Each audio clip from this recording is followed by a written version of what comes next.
I'm Joe Graydon. And I'm Terry Graydon. Welcome to this podcast of the People's Pharmacy. You can find previous podcasts and more information on a range of health topics at peoplespharmacy.com. We're surrounded by chemicals that mimic our hormones. Are these endocrine disruptors lowering our fertility? This is the People's Pharmacy with Terry and Joe Graydon.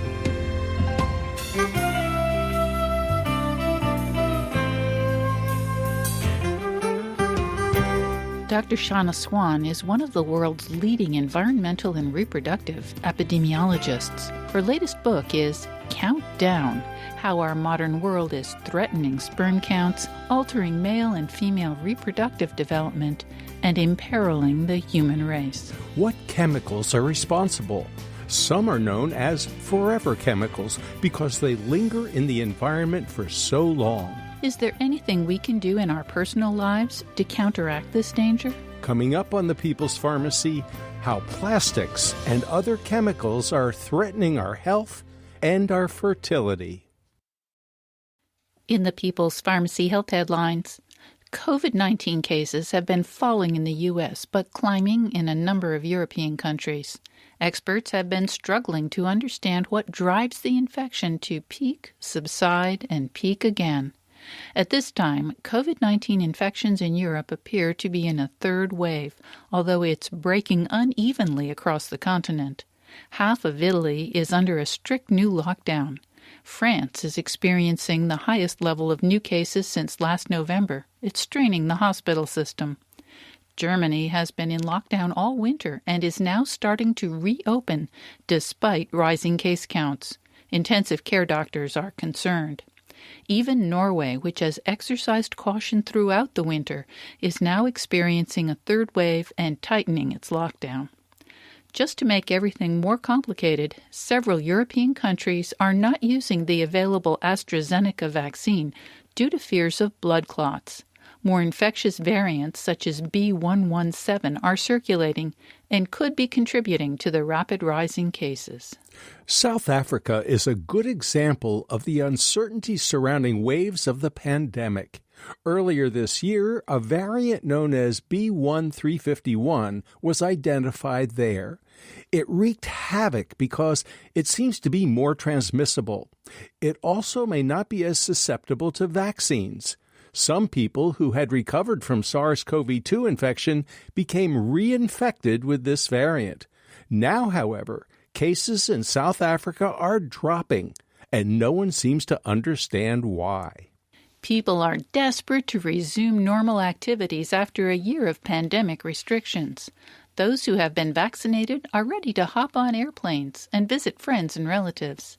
While many colleges and universities did not schedule spring break this year, others did, and students have headed for beaches. Airlines have seen a surge in traffic in recent weeks. The CDC warns, however, that if viral variants evade the vaccines, increased travel and large gatherings could trigger a coronavirus resurgence in some places. The agency recommends that Americans avoid travel unless it is essential. A new study from Israel suggests that aspirin may provide some protection against COVID-19 infections.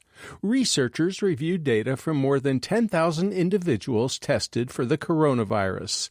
They compared people who were taking 75 milligrams of aspirin daily for cardiovascular protection to those who were not prescribed aspirin. The aspirin users were 29% less likely to have a positive COVID-19 test.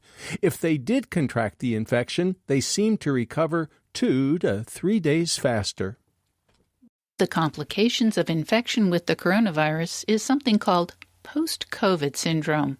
People who may have only experienced mild symptoms during the infection sometimes find that months later they are still suffering fatigue, shortness of breath, rapid heart rate, brain fog, headache, or muscle pain. Another complication may be POTS, postural orthostatic tachycardia syndrome. In this condition, people may experience palpitations and lightheadedness as well as severe fatigue. When they stand, their heart rate may soar. They may become dizzy or faint. Researchers have identified 5 inflammatory markers that suggest POTS may have an autoimmune origin. Researchers in the UK are intrigued by reports that some long COVID sufferers may have reduced symptoms after vaccination.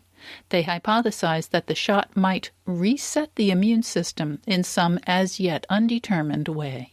Fitness trackers are popular ways to keep track of physical activity. Scientists have been uncertain whether they help overweight people shed pounds. A new systematic review of 31 clinical trials concluded that step counters and accelerometers can help people meet their daily exercise goals. In addition, they help volunteers lose weight. People who used the step counters in combination with dietary counseling got the best results, reducing BMI by more than 3 points. And that's the health news from the People's Pharmacy this week.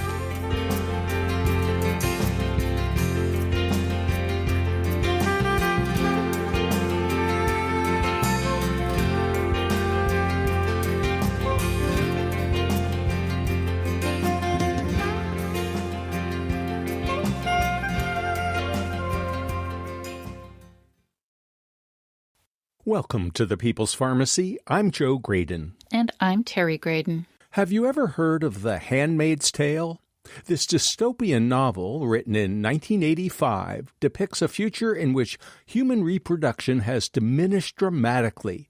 Was the author, Margaret Atwood, writing pure science fiction, or could she have been describing our possible future? Sperm counts are falling around the world and have been for decades. Are chemicals in our environment interfering with our ability to reproduce? Is there anything we can do about it? Dr. Shauna Swan is professor of environmental medicine and public health at the Icahn School of Medicine at Mount Sinai. She's been working for more than 25 years to understand the threats certain chemicals pose to our environment and our health. Dr. Swan has focused much of her research on endocrine-disrupting chemicals that can interfere with the hormones our own bodies produce. Together with her collaborators, including epidemiologists, biostatisticians, toxicologists, geneticists, and systems biologists, Dr. Swan has been working to evaluate the risks from such chemicals using methods that are sensitive enough to tease out the health effects of complex mixtures. Her book is Countdown: How Our Modern World is Threatening Sperm Counts, Altering Male and Female Reproductive Development, and Imperiling the Future of the Human Race. Terry, it's a pleasure to be here on the People's Pharmacy, and I really look forward to our conversation today. Well, so do we. And Dr. Swan, I have to say that your book sends goosebumps up and down my spine, but we'll get to that in a moment. First, I like to think of you as one of the world's experts when it comes to sperm and endocrine disruptors. How in the world did you get interested in this topic? Great question, Joe. I thought it was odd myself when I started to get into it. When I was first appointed to the National Academy of Sciences Committee on Endocrine Disruptors, I didn't know what they were. And so that was back in the late 1990s, where people generally didn't know what they were. And I was doing something very different. I was looking at chemicals in the water and risk of miscarriage, for example, for the California Department of Health. So when I got on this committee, they asked me about a study that had come out in 1992 that people were confused by. And it was a study that reported that sperm count had declined 50% in the prior 50 years. And I looked at that paper and I was not convinced by it. And so the committee thought, well, could I look at that and basically make that trend go away? But wait a minute, Dr. Swan, why didn't you believe it? Yeah, that's what I'm going to tell you now. So the reason I didn't believe it was because it didn't control for a lot of things that epidemiologists like to control for. We call them sources of bias or confounders. So, for example, they didn't tell us in that paper how sperm was counted over those 50 years. Well, maybe that changed, right? And that could have caused an artificial trend if later counting counted fewer sperm. in a sample. Or maybe the kinds of men that came in to these various studies, there were 61 studies involved. Maybe in recent years, they had just poorer health, or were men coming in, with fertility problems. So that would be a bias, a selection bias. Or maybe there were more obese in recent years because obesity has increased. Or maybe they smoked more, and so on and so forth. So there were all these things that I and other people published on and said, maybe this trend would go away if you controlled for all those things. And what did you do to find out? Yeah. So I was fortunate in having taken basically a mini sabbatical. So I had the luxury of spending 6 months and looking at this question.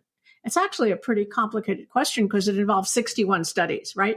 So I got the 61 studies and I looked in all of them carefully for all of these factors. And then I put that in a statistical model and actually had 2 colleagues who did it independent. So, we'd have replication that way. And then we ran it. And the surprising thing was that nothing changed at all. Nothing changed to the first decimal place. So the slope was 0.9 before and after these analyses. So that was kind of shocking, actually, to me after spending all that time. And it also made me feel like, well, maybe there is something going on here, right? Well, I would think so, because 50%, that's a dramatic decline. Yeah, absolutely. So I was ready to take this seriously and to take the next step. So the next step, I said, well, maybe those 61 studies were selected in a way as to produce a bias. My first analysis hadn't looked at that. It just accepted the 61 studies, right? So I did it all again. I went back. I selected my own studies. I went forward in time. I went back in time. I had 101 instead of 61 when I was done. And then I did the whole thing again. Glutton for punishment, you probably think. And when I published that in 2000, it was pretty surprising because, again, the count was declining at about that same rate. So, Dr. Swan, fast forward. Yes. 20 years. Yes. What's happened in between? Yeah. So we published in 2017 the biggest study of its kind ever done and much more rigorous than prior studies, called a meta-analysis. And we found, once again, that the decline was about the same, about 1% per year, or a total decline, total sperm count of 59%. And this time, when we published it, people listened. So the initial paper had been met with skepticism. Our 2017 paper went viral and had huge support.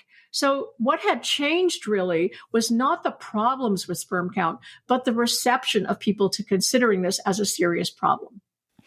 So in other words, society was more geared to saying, oh, that makes a difference. We should be paying attention. What kinds of reactions have you seen since that viral reception of the 2017 paper? Well, the reactions have been interesting in that most people do accept now that there is a decline in semen quality based on that paper, which wasn't the case earlier. But there's still not acceptance, I think, that humans are playing a role. In other words, that we can control this, and particularly that chemicals in our daily lives could be playing a significant role here. To me, it's like climate change. So climate change initially was denied, and then it was accepted, but human intervention was not accepted as a cause. And now finally people are saying, well, yeah, maybe human intervention is playing a role. So I think that for the sperm decline and the reproductive health decline, because it's not just sperm, we're maybe 40 years behind climate change in getting this off the ground. Yeah. Wow. That's very scary. Now, we'll talk about women in a moment, but first, people get very excited about sperm counts, and with good reason, but it's not just sperm counts. It's declining functionality. Tell us a little bit about what can go wrong with sperm. So it's sperm count, the shape of the sperm, which we call morphology, the motion of the sperm, which is called motility. It's also the chromosomal damage to the sperm. So there's many things that can go wrong in a semen sample. But in addition to sperm, let's talk about some of the other things in male reproductive function that can go wrong. For example, hormone levels can go awry. Testosterone can go down. And we've been seeing that, by the way, at about the same rate, 1% per year, which is the rate at which sperm count's been going down. Fertility can be going down, which is coupled, of course, with the female side of things, which we'll get to. And function in terms of, for example, erectile dysfunction, supplementary use of testosterone for that or other purposes, the rate of testicular cancers, the rate of genital male birth defects. All of these are measures of reproductive function, and actually all of them are going down at about 1% per year. And let's not forget libido. I can't tell you how many hundreds, maybe thousands now of emails we have received and messages on our website from women who say, my husband's only in his 20s or 30s, but he's just not interested in sex anymore. Wow. Yeah, well, that libido, sexual interest, sexual satisfaction is, of course, related to testosterone. But we've also seen, for example, in one study in China, where men who work making bisphenol A actually report sexual dissatisfaction and erectile dysfunction. So I think that part of this is going to be due to lifestyle factors, our stressful life and so on, and we can talk about those. But I think part of this is also going to be due to chemicals that lower our testosterone and therefore make us, men and women, have problems with libido. You're listening to Dr. Shauna Swan, author of Countdown, How Our Modern World is Threatening Sperm Counts, Altering Male and Female Reproductive Development, and Imperiling the Future of the Human Race. Dr. Swan is Professor of Environmental Medicine and Public Health at the Icahn School of Medicine at Mount Sinai.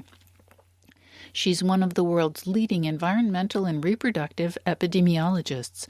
Dr. Swan has been working for more than 25 years to understand the threats posed by chemicals to our environment and our health, and to develop new paradigms to assess their risks. Much of her research has been focused on endocrine-disrupting chemicals that our bodies may confuse with their own hormones.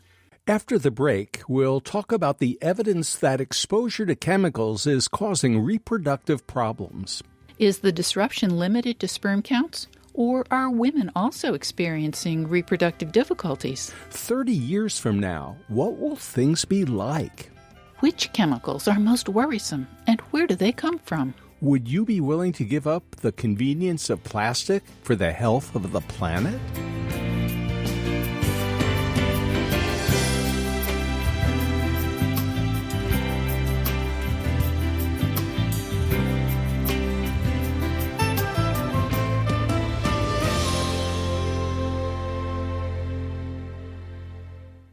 You're listening to The People's Pharmacy with Joe and Terry Graydon.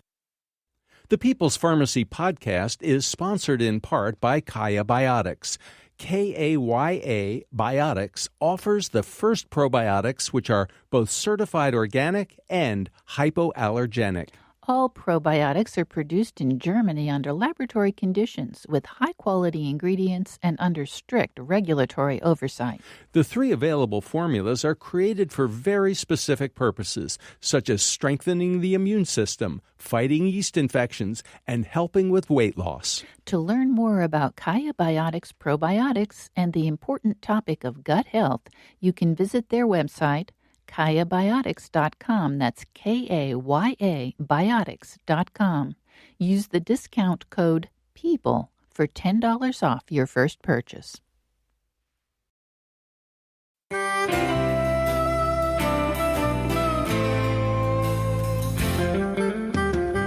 Welcome back to The People's Pharmacy. I'm Terry Graydon. And I'm Joe Graydon. The People's Pharmacy is brought to you in part by CocoVia Memory Plus. a cocoflavanol supplement backed by 4 clinical studies that show significant improvement in 3 different aspects of memory. More information at cocovia.com. Today, our topic is how chemicals in our everyday life are affecting our personal biology. Do you know what's in your shampoo, face cream, or makeup? Are the pills you swallow daily coated with plastic? Do some medications have an impact on our hormonal balance? What about marijuana? Our guest is Dr. Shauna Swan, professor of environmental medicine and public health at the Icahn School of Medicine at Mount Sinai. She's been working for more than 25 years to understand the threats certain chemicals pose to our environment and our health.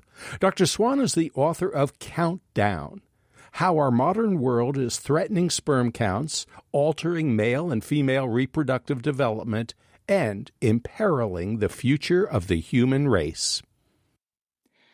Dr. Swan, we've been talking about the decline, rather dramatic decline in sperm count over the last several decades. We've been talking about problems with hormones.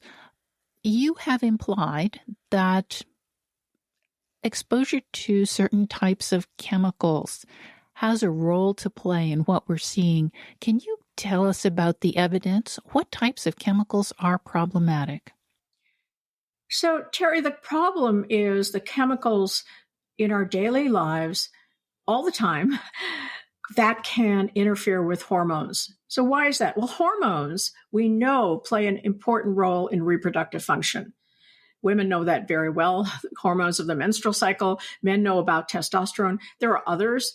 And there are literally hundreds of chemicals out there that are in our air, in our food, in our water, in our personal care products, in our furniture, and so on and so forth, with the ability to interfere with our body's hormones in ways that hurt our reproductive function. I can go into detail if you'd like. Well, we'll get to the chemicals in a moment, but first we talked about men and sperm quality. But what about women and miscarriages and other hormonal impacts on female reproduction? Yeah, so the women are, also affected and maybe less studied. So you're right, miscarriage rates have been going up. Also, not surprisingly, perhaps after what I've said, at about 1% per year. We also have problems with ovulation and, disturbed ovulatory function, menstrual irregularities, endometriosis.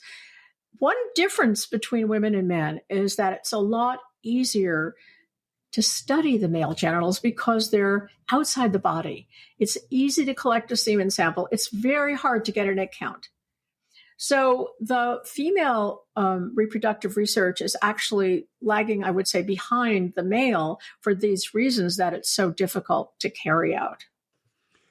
Well, what you're telling me sort of lights my hair on fire because I'm thinking about the novel The Handmaid's Tale. I'm thinking about Children of Men, and I'm thinking about, well, if it's this bad now, what's it going to be like in 30 years? These chemicals don't go away. Some of them linger. They even call some of them forever chemicals. That's correct, Joe. And it worries me too. There's got to be change in the chemical enterprise altogether. Maybe we can talk about that later. But I think we can sum up, and it ties to your, linking to The Handmaid's Tale, what we can sum this up as impaired fertility. So fertility is technically the number of children a woman or a couple has. And that should be 2.1 if you're going to replace yourself, right? And what we're seeing is that number has dropped also 1% per year in the past 50 years everywhere. And people say, well, in underdeveloped countries and poor countries, it's much higher. There's too many people. It's not going down. Yes, it is. It is going down. It's going down even faster in those countries. So we're seeing declining fertility and declining reproductive function in other ways that are really concerning. Let's talk about the chemicals that might be responsible Which ones are the most worrisome? Where do they come from? And what kinds of damage are they doing? So, Terry, I think you know from when we spoke previously that I'm particularly interested in phthalates. Yes. Let me just say, so phthalates are chemicals that make plastic soft and flexible. And our major source of exposure to those, surprisingly, is in our food. And we can talk about why that is. But they're also in anything squishy. Any soft, squishy plastic that you see, your shower curtain or a rubber ducky or a child's toy, that will have phthalates in it. And what's concerning is that they're not bound tightly to the plastic. And so when they come in contact, particularly with warm food, they leave the plastic. For example, think of a milking machine that has a tube that collects the milk, right? So that's warm. And when the phthalates leave, hit the milk, they leave the tubing, they enter the milk, and they go into the bottle, and then pretty soon they go into us and they go into our fetus. So it's kind of pretty direct. And we study that. So we actually study how much phthalates are in people's bodies, particularly pregnant women's bodies, and how that is related to how the children develop.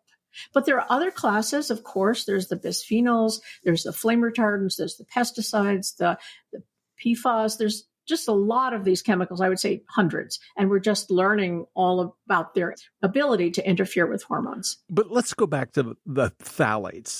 Sure. And would you be kind enough to spell that? Because it doesn't come trippingly to the tongue and to the spelling bee. Right? Sure. So phthalates. So PTHALATES. Terrible word, but there it is. I think actually it's PHTH to make it even more confusing. PHTHALATES. So here's the thing that drives me bananas, and our kids have suffered, and Terry has suffered, because we began to be interested in these issues back in graduate school. So if you can believe, back in the early 1970s. And I think about all the places where there's squishy plastic. So every juice bottle is virtually plastic these days. And then I think about there are now alcoholic beverages that come in plastic containers, which is shocking. And I think of all the coatings, but it's like, wait a minute, is it leaching out of the cranberry juice? It's pretty acidic. And what about the vinegar that you can now buy that's also squishy plastic? And what about in every medical center in the world, all those squishy plastic tubings where they're giving you intravenous fluids? I mean, squishy plastic is everywhere. Yes. And first of all, I should say that not all containers made of plastic contain phthalates. The very soft ones do, like the rubber tubing in the hospital definitely does. There are other kinds of phthalates, and some are much worse than others. But let me just say something about that hospital tubing, because it's a great example, and you brought it up. So if you look at a baby in a neonatal intensive care nursery, that baby has a lot of tubes coming into its body. And the number of tubes coming in is actually directly related to the phthalates that you measure in the urine shortly after they're fed. It's a direct link. And so, of course, this is going to be happening with, nutrients going through other tubing or other products going through other tubing, like in dialysis and in blood bags and so on. Our hospitals are full of them. Now, I do credit the hospitals with trying to take out the phthalates. And many have, and it's a good program to do that, but not all of them have, and not all of them perhaps can afford to. So this is a really serious concern.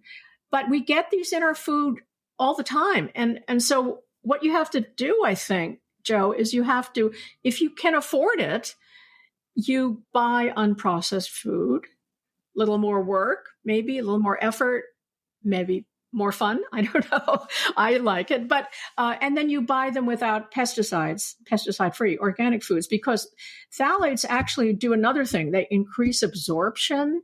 And so they're put in pesticides because it helps absorption of the pesticides into the plant, and it helps absorption of personal care products into our skin, right? And it also helps retain color and scent. So they're put into cosmetics because they hold the scent and they hold the color in nail polish and lipstick and so on. So they're everywhere. Well, I've been wondering about sunscreen for years because, people want water-resistant sunscreen, and they smear them on not just their bodies, but on their children's bodies and their babies' bodies. Yeah. I don't know if there are any phthalates or any other chemicals because they don't have to list them on the label, but shampoo and other kinds of body care products. I'm astonished that we have no way of even knowing if we're being exposed. Exactly. And it shouldn't be our job, should it, to figure this out? No, it shouldn't. So there turns out that there's a couple of resources you can go to. One of them, which is really simple, it's online. You can go to Environmental Working Group, and they have consumer guides, and you can put in a particular product or type of product. You can put in cleaning products. You can put in a particular name and learn something about that product. And I really trust that group. So that's a firm recommendation. I just learned today when I was talking to the EPA, by the way, that the EPA has something called the Comtox Chemical Dashboard, which also gives you lists of ingredients and products. So for people who have the ability, the interest to do some digging, they can find out more about their products. But this isn't very helpful when you're in a store and you're trying to pick something off the shelf, is it? No, it's not. But No. What about drugs? As a pharmacologist, I've always been concerned about medications that may have some activity that affects our hormones. And there are now a lot of pills that are plastic coated. They even brag about it to make it easier to swallow. Yes. So I'm concerned about the coating. And I'm also concerned about the drugs themselves, something like acetaminophen that millions of people take every day. Wow. Well, we're getting a little different topic, but it's something dear to my heart, I can tell you. First of all, let me say about the plastic coatings. Yes, Russ Hauser at Harvard has shown that certain medications with plastic coating actually do have significant amount of phthalates in them. And I haven't studied that myself, but what I have studied is acetaminophen. And we have a lot of work going on acetaminophen. And acetaminophen, which Tylenol in our country, paracetamol in Europe, is used by over 50% of pregnant women. It's the most used drug by women in pregnancy because it's the only one that's considered safe in pregnancy. So aspirin, ibuprofen are not. And so women turn to that and they take a lot of it. And because it's over the counter, there's no restriction on it. There is a whole literature now showing that it increases the risk of both reproductive tract abnormalities and neurodevelopmental abnormalities, and some links to asthma as well, although that's a little more questionable. It's mostly for child's exposure that you have the link to the asthma. So let me get this straight, Dr. Swan. This popular pain reliever, non-aspirin pain reliever, which is available easily over the counter, it is considered safe, and you're telling us really it's not anywhere close to as safe for pregnant women, well, really their offspring, as we have been led to believe. That's what the literature is showing now. I have to tell you that unlike the phthalates, where the literature goes back for 25 years, the risks of acetaminophen, which should have been studied much earlier, by the way, because it's been on the market for a long time, those risks are coming out only in the last, I would say, 10 years. But there is a movement and a lot of physicians and scientists who are saying we have to start taking precautionary action. Even though we're not totally sure, women should take as little as they need. So this is considered safe. So people just take tons of it and take it without considering that it might possibly convey risk. And there is a big literature now suggesting that it may well convey risk. It sounds like we're saying pregnant women really are going to need to be looking for non-drug approaches to pain control. Or minimize, So let me just say, controlling fever during pregnancy is important because fever itself can cause birth defects, okay? And controlling severe pain is important. But when we asked women why they were taking acetaminophen, a third of them did it for pain, and a third of them did it for fever, and a third of them did it because it just made them feel better, basically. It does have some feel-good effects. It actually acts through the cannabinoid receptors. So it's some people do take it as a feel-good drug. I hate to say that, but that's how it is. Speaking of cannabinoids, you do mention marijuana in your book and the fact that it might have an impact. Can you tell us very briefly what that's about? Sure. So we go into lifestyle behaviors that affect semen quality and female reproductive function as well. And one of those is marijuana use or recreational drug use. And the literature on marijuana use is not as strong as for cigarette smoking or for alcohol. Alcohol is risky if it's binge drinking, okay? Cigarette smoking is risky if it's any smoking. Okay, so that's the difference. Now, marijuana use, we don't really have the information to distinguish between occasional or very modest use and regular or high use, because there haven't been a lot of studies done. But the studies do suggest that they do have the ability, marijuana does have the ability to interfere with sperm count, to lower sperm count. Yeah. Now, so far we've been talking about humans, but in the minute or so that we have left before the break, what about other animals? Because they're exposed to pesticides, they're exposed to runoff, they're exposed to the same kinds of chemicals that we are. I'm really, really concerned about this, as are a multitude of scientists around the world. Animals, non-human, are affected by the same chemicals everywhere, whether they're in the Arctic Circle or they're at the equator. It doesn't matter whether in isolated locations. It all gets there through the water and the air, and it does affect fertility.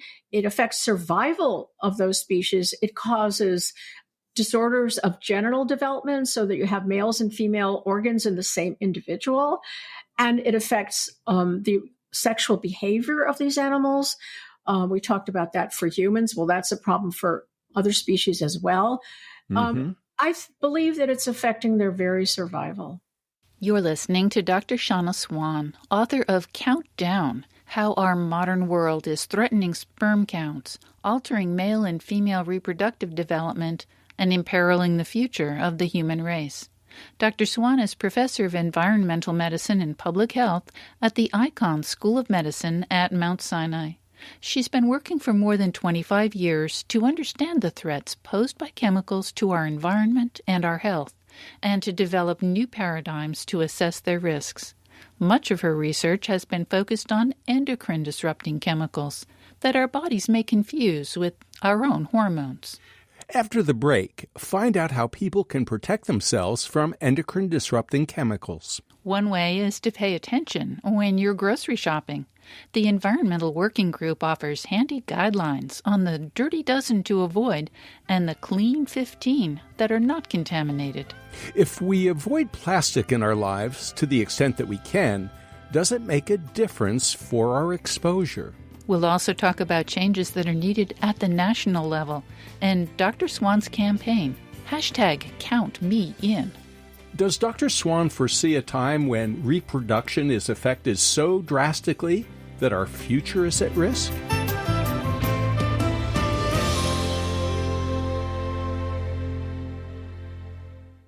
You're listening to The People's Pharmacy with Joe and Terry Graydon.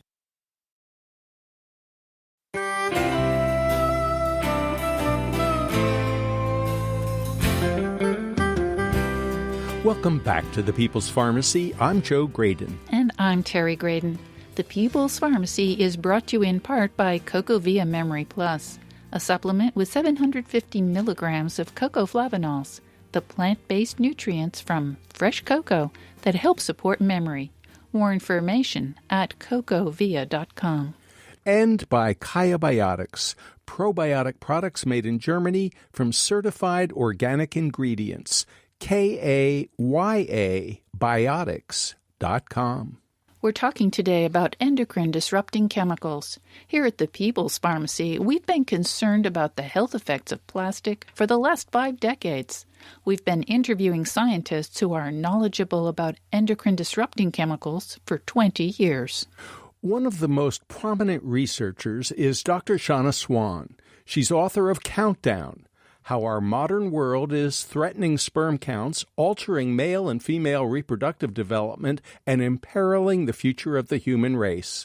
Dr. Swan is professor of environmental medicine and public health at the Icahn School of Medicine at Mount Sinai. She's been working for more than 25 years to understand the threats posed by chemicals to our environment and our health. Dr. Swan, I am wondering if there are ways that people can protect themselves from all of these endocrine disrupting chemicals. And I am sure that we need to talk about what we need to do as a society, because obviously you can't control everything just within your own home. But what can we do within our own homes to protect ourselves, our kids, our grandkids, anybody else who might be around? That's a big question, isn't it, Terry? But let me start by talking about things that we can do in our home. So I mentioned food, and I think we can be pretty careful, more careful than we usually are, about avoiding these chemicals in our food. So how can we do that? Well, first of all, we can avoid storing food in plastic containers, heating food in plastic containers. We can choose unprocessed food over processed food. We can buy organic if we can afford that. To avoid the bisphenols, we would like to avoid canned food unless we can identify a company that uses linings that don't contain bisphenol A. And by the way, at the store, refuse that cash register receipt, have it sent to your phone because there's bisphenol A on those cash register receipts in most stores. Some stores have swapped those out, but most have bisphenol A, and that's a big source of exposure. Then in our home, I would say and our car, by the way, we want to avoid anything that's fragranced. Okay, so wall plug-ins, car fobs that dangle down in the dashboard that make the car smell better, don't use those because they contain phthalates. And by the way, the new car smell also is the sign of phthalates in the air. Whoa. Wait a minute, Dr. Swan. How do we avoid the new car smell if we buy a car? Well, I think you can open the windows, and it's a buy challenge. A used car. Yeah, buy an old car, right? And then be careful with the products that you buy. And we've talked about that a little bit, that you can opt for cleaning products, laundry products, personal care products, cosmetics that are low in chemicals of concern. And like I said, if you don't know what those are, there are some websites you can go to look for that.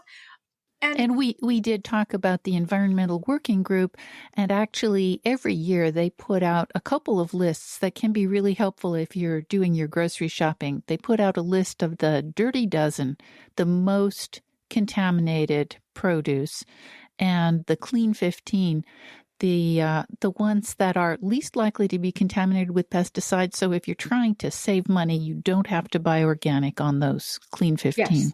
And they also have something about fish that are better to buy and worse to buy, because fish contain a lot of endocrine disrupting chemicals that pregnant women particularly want to avoid. And while we're talking about things you can do yourself, can I take a minute to talk about lifestyle changes other than the chemicals? Can we do that? Yes, please. Okay. So it's not all about the chemicals. And I think a good thing to keep in mind is that things that are recommended for your general health, for your heart health, are also good for your reproductive health. So these include we talked about this a little bit, not smoking, limiting your alcohol consumption, not binge drinking, getting exercise, trying, to keep your weight down, and stress. Well, good luck on that in this climate, but that is a risk factor for infertility and lower sperm count. And I just want to add that if you are not successful in raising your sperm count or your fertility, you will go on to experience more disease in life and a shorter lifespan. This is actually a shock that I didn't know, 10 years from now. I don't think people knew that, but For example, sperm count is associated with a shorter life expectancy. I think that's enough to stress somebody out right there. Right. So there's a lot of motivation. It's not just about making babies. And for that reason, we're recommending that men find out what is their sperm count, what is their reproductive health. Women know. You see, women go to the OBGYN every year, but men don't. Does it make a difference? In other words, if we stop using cans that have phthalate coatings, if we don't cook in a microwave in plastic containers and those plastic coverings with the soft plastic, if we don't put pouches in hot water and cook the heck out of them, if we begin to do all of the things that you're recommending, will it have an impact on our exposure? Absolutely. Absolutely. And if you want some proof of that, you can look at a book called Slow Death by Rubber Duck. And in that book, the authors did that. They experimented on themselves and decreased their exposure in the ways that I've described. In fact, I talked to them about it when they were designing the study and showed that their levels went down. And then they brought these products back online and showed that their exposure went up. So absolutely, you can lower your exposure. Well, we actually had a wonderful interview with one of those authors. Dr. Swan, I'm wondering if you'll tell me about the campaign that you're involved with. Hashtag Count Me In. Yeah, thanks for the opportunity to talk about that. So, I wrote this book not because I want to sell books, although that's nice. I wrote this book because after 20 years of talking about this in academic circles, I wasn't getting very far. So I thought, well, maybe the book would get it out there. And I think it is. I'm on your show. I'm on a lot of shows. I'm talking to people. And what we need is for people to identify this problem and identify with this problem and commit to taking action. I think that's the first step in making a change. So we're asking everybody who's in agreement to post on social media with the hashtag Count Me In. And hopefully this is going to grow and it'll be a big movement and we can bring some changes about. What sorts of changes would you like to see at the societal level? That's where we're getting to the really hard part, Terry. Yeah. So what we have to do is we have to, in addition to the good actions that people take now, which is to reduce their use and to recycle and to replace, we need to actually remove the chemicals in the environment that are hormonally active, that can interfere with our hormone systems. And we have to remove chemicals that are harmful at very low doses because those escape regulation. Tell us more about that, please. Well, it turns out that the model for testing chemicals is really, really old, and it assumes that more is worse. But in fact, the endocrine system doesn't work that way. And so for many chemicals, there's a lot of harm at high doses, and then there's a apparent safe spot where people stop testing. That's the no adverse effect level. And then they say, oh, good to go at that level. But what if there was another kind of harm that kicked in at a lower dose? And that is actually what happens with a number of endocrine disrupting chemicals. Bisphenol A is a great example. We know about these U-shaped curves, these sweet spots, these Goldilocks, if you want, responses. For example, exercise. This is such an easy example. Everybody knows, I think, that if you don't get any exercise, you're increasing your risk of a lot of things, including low sperm count. If you get too much exercise, maybe fewer people know that that's also not good. And for women, for example, they don't menstruate and they are infertile. So exercise, you want just the right amount. And that's also true of alcohol, and it's true of a lot of things, but that's not the way chemicals are regulated. So we want to not have the risk of missing those dangerous low dose effects by having chemicals that don't have harmful effects at low doses, right? And then we want chemicals that can't persist in the environment and come back to bite us in our water and in our fish and in our, soil, and which is the case for all of these forever chemicals. And finally, we need to test the actually thousands of chemicals that have never been tested, that have been grandfathered in and have escaped detection because they've just been around so long. So once we have identified those and remove them, then we have to replace them because we want these products. And so we have to replace them with chemicals that don't have those properties. So they're not hormonally active, they don't have adverse low dose effects, they don't persist in the environment. And then we have to regulate so that we can avoid the practice of regrettable substitution, which companies engage in, which is, okay, you don't want BPA, we'll take it out. And we'll label everything BPA free, but we'll put in BPF as in Frank or S as in Sam, and it'll be just as harmful, but you won't know about it. That's regrettable substitution, and it's extremely frustrating to researchers, and I think very dishonest to consumers. And I'd also like to point out that it's not just babies that are at risk and fetuses that are at risk. I mean, young men and young women. And I guess I'm curious about older people. We think in terms of estrogen, we think in terms of testosterone, but what about our hormonal levels when it comes to thyroid? What about our adrenal glands? Our whole body can be affected by some of these chemicals. Absolutely. I've only talked about the steroids, the effect on testosterone and estrogen, but you're absolutely right. Thyroid hormone is a target of many of these chemicals, particularly the perfluorinated compounds and the flame retardants. And these are extremely concerning, especially now because there have been a number of studies that have shown that people that are exposed to these thyroid interfering chemicals actually are less sensitive to vaccination. So that's something that's not very well known and I think needs to be brought up because this is a good time to be concerned about that. So, yeah, would you tell us just a little bit more about that, please? Actually, it's not my study, so I can just refer you to, there's a study by Philippe Grandjean and several studies in the Faroe Islands where he looked at the levels of these chemicals, like I say, the perfluorinated compounds and the PBDEs and so on, and found that children in that study, that was a long-term cohort study, is going on still, were less, had less response to vaccines. So that's actually, I think going to be quite important as we get that information today when we're so dependent on the presence of vaccines. Our time with you is almost up, Dr. Swan. Could you sum up for us, please, what our listeners should take forward from our conversation today and from your book? Well, first of all, I hope that people will educate themselves either by reading my book or reading other books, going online, trying to find out more about this problem, because I think the first thing we have to do is recognize the problem. And it isn't recognized, surprisingly, even after all this time.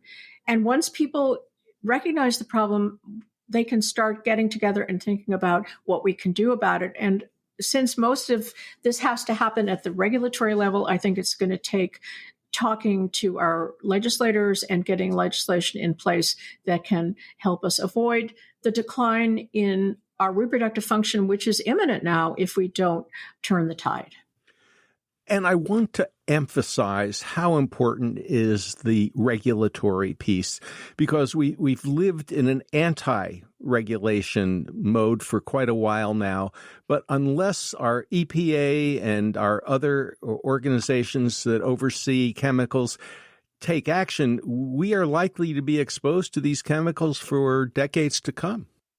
That's correct. And, we're not doing as well as the EU. I just want to point out that the EU has legislation that requires a company to show that a chemical is safe before it is put into commerce.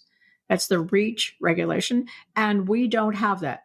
In our system, put it out there, see if it does any harm, study it for 10 years. If it's a problem, take it out, replace it with something else harmful. So we're definitely not on the right track for protecting our health.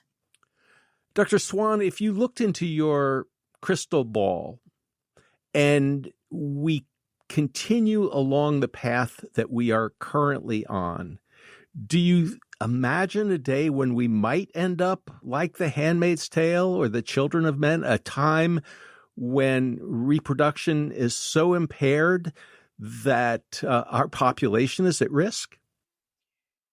I think that's a possibility. We see that in a number of species around the world, and we're not exempt. In 2045, if the curve were to continue at the same rate, it would reach zero. That means median sperm count of zero, half men having no sperm, that is, being azoospermic. And the other half having pretty low sperm counts. So at that point, I would think that the assisted reproductive technology clinics would be overwhelmed. The supply of eggs and sperm would be depleted. And that's a very grim time to foresee. So I hope we can take the steps needed to slow down the curve and avoid hitting zero. That is indeed horrifying to consider. Dr. Shanna Swan, thank you so much for talking with us on the People's Pharmacy today. It was a pleasure. Thank you for having me. You've been listening to Dr. Shanna Swan, author of Countdown, How Our Modern World is Threatening Sperm Counts, Altering Male and Female Reproductive Development, and Imperiling the Future of the Human Race. Dr. Swan is Professor of Environmental Medicine and Public Health at the Icahn School of Medicine at Mount Sinai. She's been working for more than 25 years to understand the threats posed by chemicals to our environment and our health, and to develop new paradigms to assess their risks. Much of her research has been focused on endocrine-disrupting chemicals that our bodies could confuse with our own hormones. Lynn Siegel produced today's show. Al Wodarski engineered. Dave Graydon edits our interviews. B.J. Liederman composed our theme music. The People's Pharmacy is a co-production of North Carolina Public Radio, WUNC. To buy a CD of today's show or any other People's Pharmacy episode, you can call 800-732-2334. Today's show is number 1251. That number again, 800-732-2334, on the web at peoplespharmacy.com. When you visit the website, you can share your thoughts about today's show. Do you use plastic containers in your microwave? Have you made any changes in the way you shop, cook, or store your food? You can subscribe to our podcast through your favorite podcast provider. We post the show on our website on Monday morning. You might want to share it with a friend. At our website, you can sign up for our free online newsletter to get the latest news about COVID-19 and other important health stories. By subscribing to our newsletter, you'll also have regular access to our weekly podcast. In Durham, North Carolina, I'm Joe Graydon. And I'm Terry Graydon. Thank you for listening. Please join us again next week.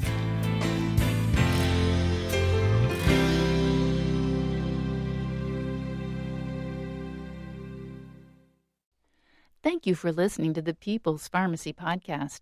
It's an honor and a pleasure to bring you our award-winning program week in and week out.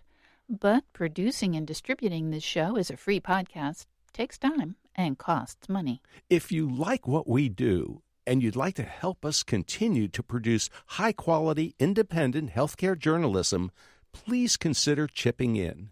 All you have to do is go to peoplespharmacy.com/donate. Whether it's just one time or a monthly donation, you can be part of the team that makes this show possible.